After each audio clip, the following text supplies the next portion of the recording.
Hello! Dito po tayo ngayon. Nag-walking na aking dog, na aming dog. So makikita nyo, ito yung construction na ginagawa ngayon.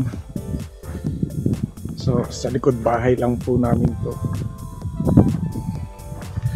So yun o, may mga harang yung kulay blue, harang yan. Yun po, parang yan yung boundary. Diyan usually lumalabas yung mga coyote. Minsan. So grabe dito ang construction ngayon dito sa Edmonton. Siguro by summer unti-unti ito na susulpot ang mga bahayan. Dati yung bahay namin, yung doon nakita yung bahay namin. Tapos may gawa na yung walkway doon. And binuwa ko dito yung aso ko ng puro snow pa to. Tapos biglang may small pot na coyote. Buti na lang, papunta na ako dito. Tapos may nakita akong puti, kala ko kung ano na papunta sa direction namin. Anong nangyari, mas mabilis pa akong tumakbo sa aso. And sa summer, na-meet ko na yung neighbor namin, mabait. And ang kagandahan nun is may common denominator kami kasi galing rin siyang Winnipeg. Lumipat sila last year pero kakalipat lang nila dito sa bago nilang bahay last October 2024.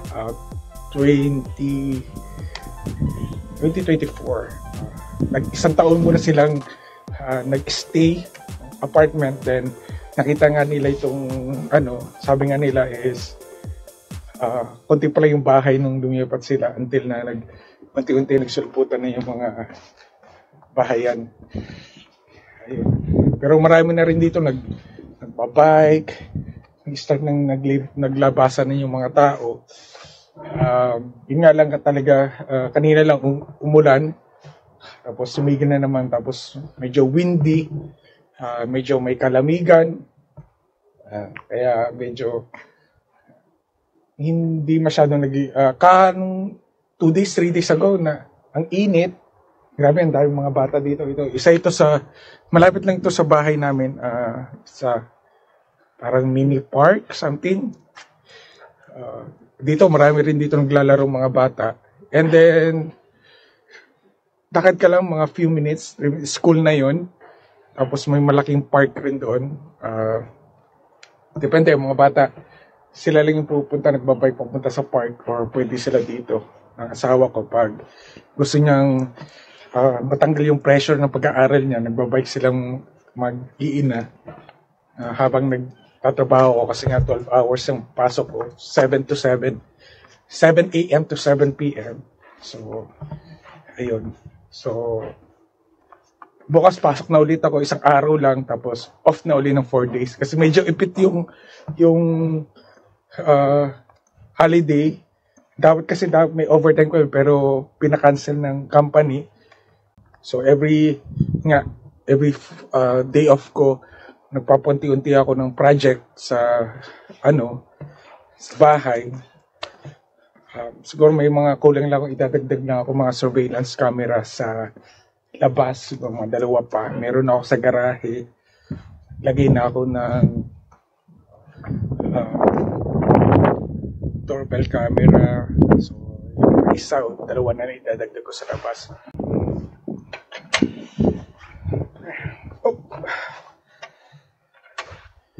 So ito yung tinatawag na grading, first hanggang yung grade yan ang tawag.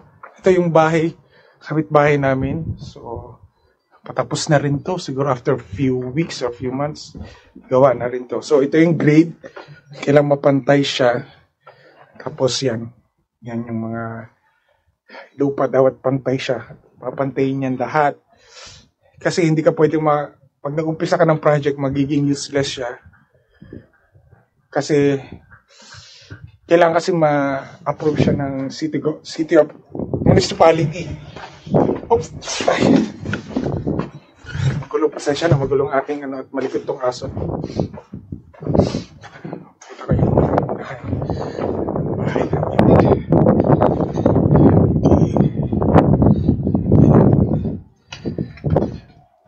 Ayun, ginagawa, halos same ang itsura.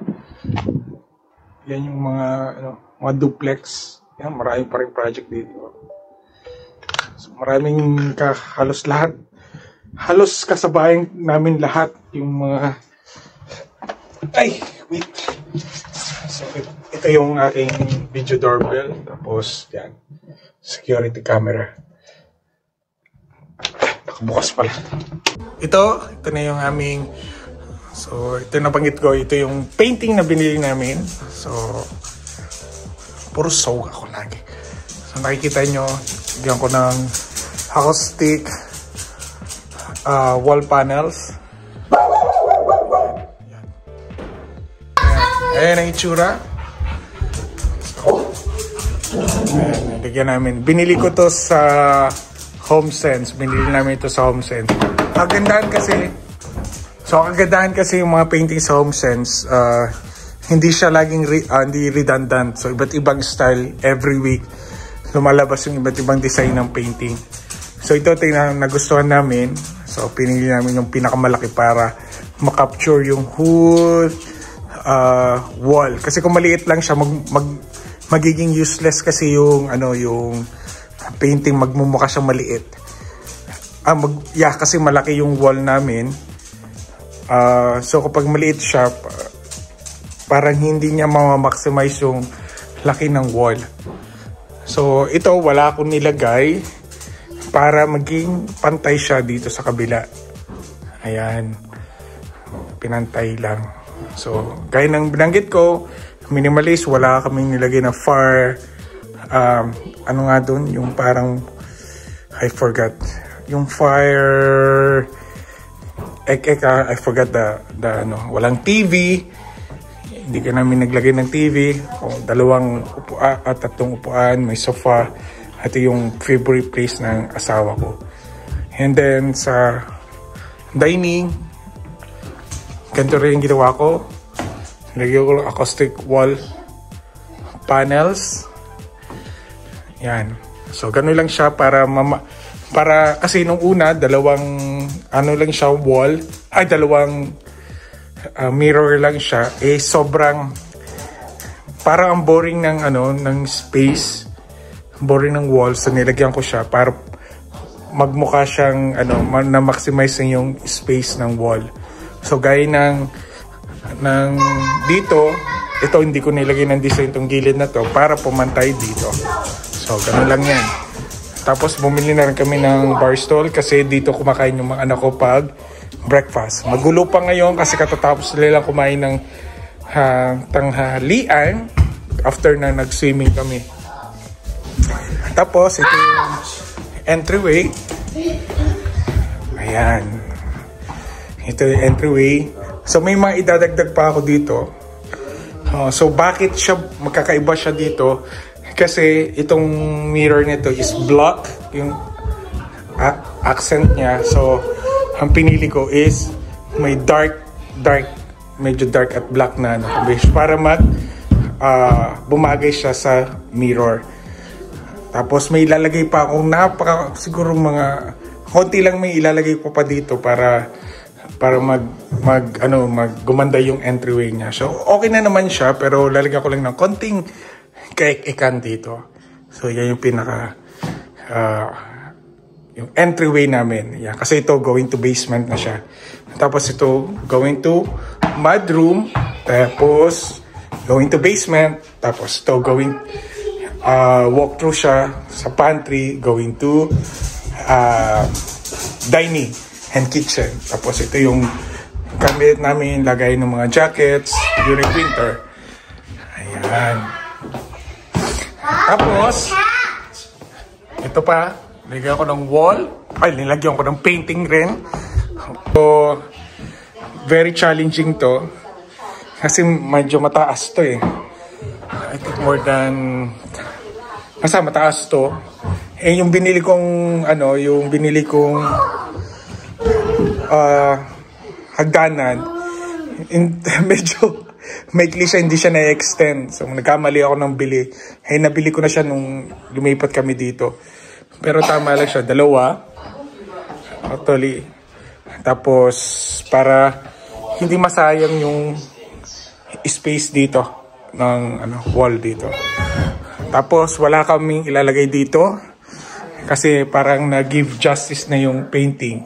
Yeah, kasi pag naglagay kami dito, magmumukha na siyang gallery. Yan. So yan lang yung pinaka-design. Tapos ayan yung family room. So kung makikita nyo, ito yung aming family portrait. Ayan, ako nag-picture niyan. Ayan. So, kung makikita nyo, kakaiba yung idea na ginawa ko. So, gusto ko black and white. Tapos, ayan, yung family portrait namin. Ito, medyo kulang pa ito. Siguro ang completion ko dito, mga 80% pa.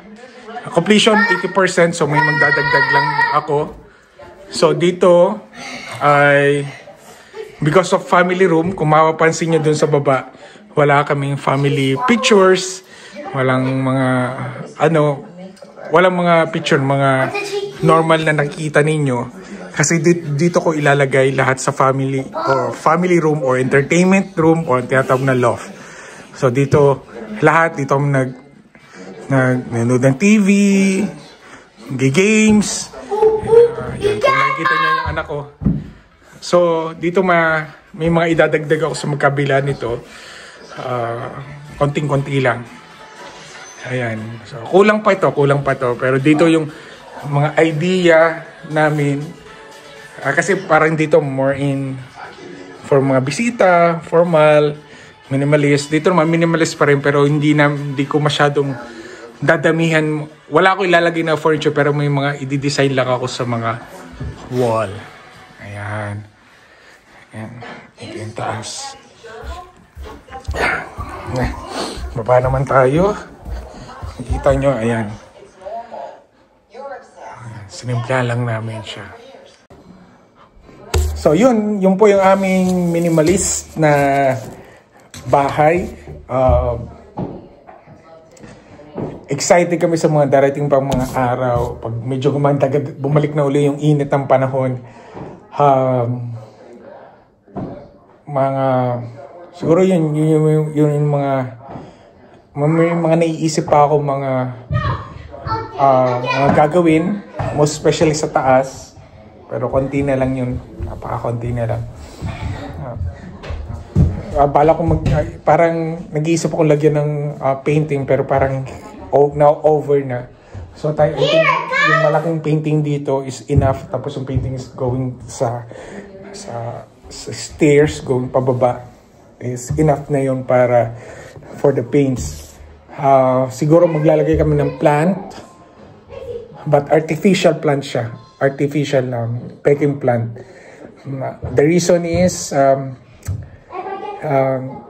less siya yung alalahanin kung baka mamatay or ano. Eh, may mga nakita kami, nagkaroon kami ng idea sa TikTok kung paano siya i-design. So, share namin sa next vlog soon kung anong i-ano namin. So, we decide the minimalist. I think nabanggit ko na dati pa na because it's easy to clean, arrange. Kung napapansin nyo, panibagong arrangement na naman itong nangyari sa dining. Depende sa mood ko. Pwede kong i-move kung saan mo ko gusto. Depende. Ngayon, ito yung munang nagusto kong arrangement. Pero later on, pwedeng baguhin siya. Depende. So, yun ang kagandahan kapag minimalist siya. Wala kaming dinagdag na additional pang mga... Yung common na nakikita natin, yung maraming furniture, medyo nasisikipan ayoko kasing masikip tingnan, hindi mo maximize yung laki ng area mo or kahit maliit yung area mo. Maganda kasi kung konti lang yung furniture para kung may handaan kayo dito sa loob ng bahay, hindi nagsisiksikan yung mga bisita mo, yung parang masyadong tawag dito, populated, saturated, something ganun, o basta ganun. So nakaginhawa yung mga bisita. And one of the reason also why yung living room namin is walang TV is gusto ko kasi open communication sa area na yan. That's a time para makapag-communicate each other. Corny man, pero yun yung parang pinakamagandang paraan. Kasi pag may TV, kahit nasa isarado mo yan, may mga pagkakataon kasi laging bukas ang TV. And yung communication kasi, attention mo, mapupunta sa TV, manonood, something ganun. And napapansin ko, mas maganda pag walang distraction. And pag may mga bisita kami dito, more na mas maganda, na-observe ko na more in kami, communication, kwentuhan talaga, walang distraction. Although pag may mga bata, may nagsisigawan, may ingay, but alam mo yung talagang communication talaga, nagtatawanan kayo, kukwenta kung ano-ano, walang distraction talaga. So, yun sa akin po I am not against sa pagpapaganda ng mga bahay, how they design or arrange yung mga bahay ninyo or kanya-kanyang trip po yan. But for us, ito yung trip po namin. Mas maaliwalas siya tingnan. Kasi itong area namin pag yung sunset and ang sunrise dito yung araw. So maganda siyang yung para maano mo yung liwanag ng bahay mo. So I think yun lang muna po ang aking ma-share sa vlog na to. Pasensya na, pasulpot-sulpot lang po yung vlog ko kasi pag yun nga gaya sinabi ko, pag day off talagang project ako ng and ginagawa ko yung during day off yung wala mga bata nasa school kasi mas ko concentrate ako sa paggagawa kasi pag ewan ko siguro ugali ko talaga pag ayoko ng distraction, ayoko ng maingay. Nakakapag-isip ka kasi kung ano yung dapat na gawin mo. And diskarte. Pag may mga bata kasi nadidistract ako. Ayun. Kaya ako ngayon may naisip pa akong gawin pero nandito mga bata. Sa day off ko na. Total, after 2 days day off ko na naman ulit. So, ayun. Makakapag-isip pa ako ng mga gagawin ko. Okay? So muli po, maraming po salamat sa pagsubaybay muli po sa amin, sa walang sawang pagsuporta. At sa mga hindi pa po nagsusubscribe, pag lagi naman po kayo nanonood sa amin, mag-subscribe naman po kayo. I-click nyo lang po yung subscribe button and i-like nyo lang kung video nito. Kung nagustuhan nyo siya, mag-comment lang kayo kung may pwede pa kayo may i-comment sa amin. Message nyo lang kami sa aming Facebook page. Actually, mayroong kaming lumang Facebook page. I-check nyo lang yung isa, yung Familia na Basilian, yung ang photo is yung family photo. I-like nyo lang, i-follow nyo lang po yun. And i-message nyo kami kung ano pa yung mga gusto nyo itanong sa amin na pwede naming itulong o may masagot po namin yung mga katanungan po ninyo. So muli po, maraming po salamat. Happy Spring Season. Happy Victoria Day. Today is a Victoria Day. Kita-kita tayo. Magsama-sama po tayo ulit sa susunod na mga vlog. Muli po, maraming salamat. Mag-iingat po kayo palagi at huwag niyong kalimutan magdasal at magpasalamat sa Panginoon. Maraming salamat po.